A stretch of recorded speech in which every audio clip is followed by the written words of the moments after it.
I'm often inspired by Russell Brand and his YouTube video. You may want to go check it out.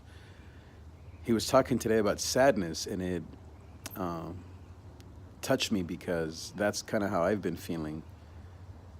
But the thing that he said that really impacted me the most was that in order to overcome sadness, you need faith.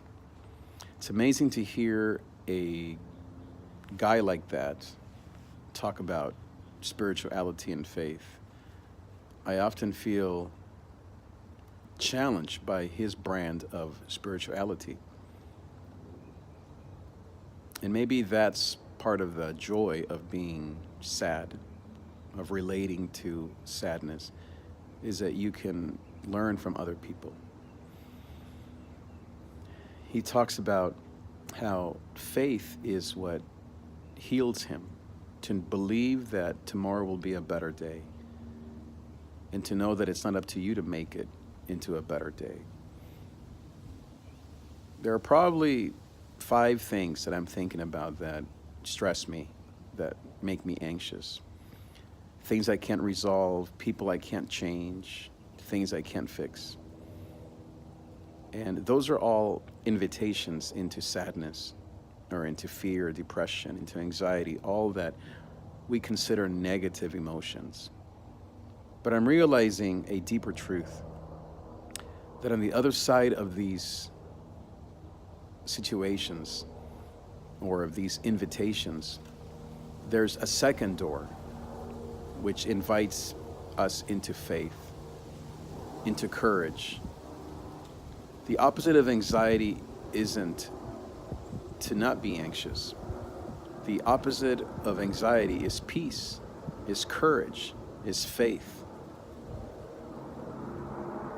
So I'm learning to stop trying to have things be better or different.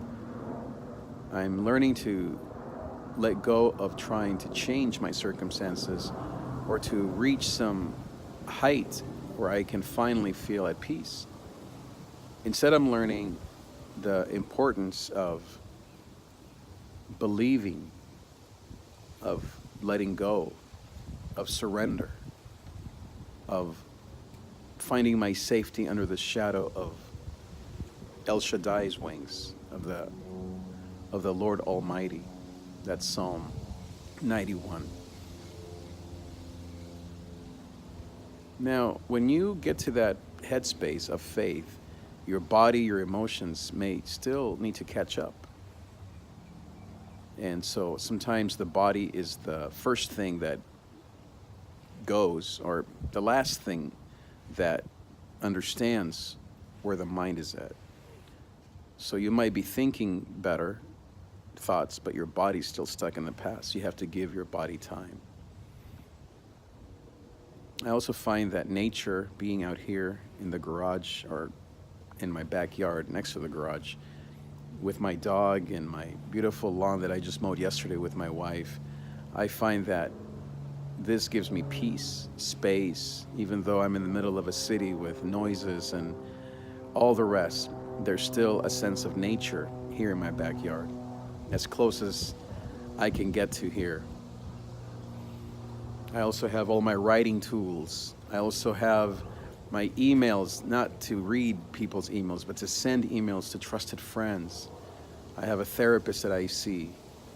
I have my lovely wife that heals me. I have this camera, this phone that gives me first input from podcast and the YouTube video by Russell Brand and others that feed me, that help my soul. Worship music from some of my favorite artists.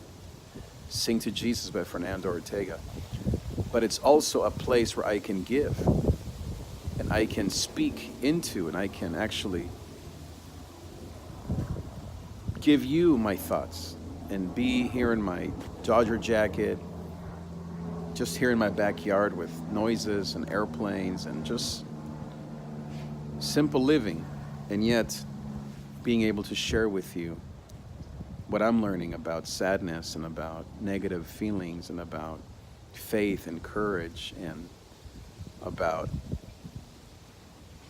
letting go believing that things will be better, things will get better. So, whatever challenge you may have in front of you that's making you sad or blue or depressed,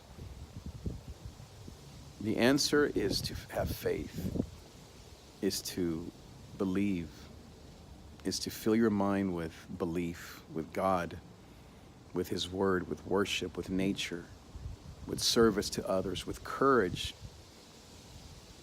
And that comes from outside of you. It's not something that you have. Otherwise, you wouldn't be sad. It's something that you have to receive from the outside into you, from the source of peace, who is Jesus Christ, connecting, abiding, bringing that into your being. I hope that helps. Daisy and I certainly are thinking or are having a good time here, and I hope that you are too.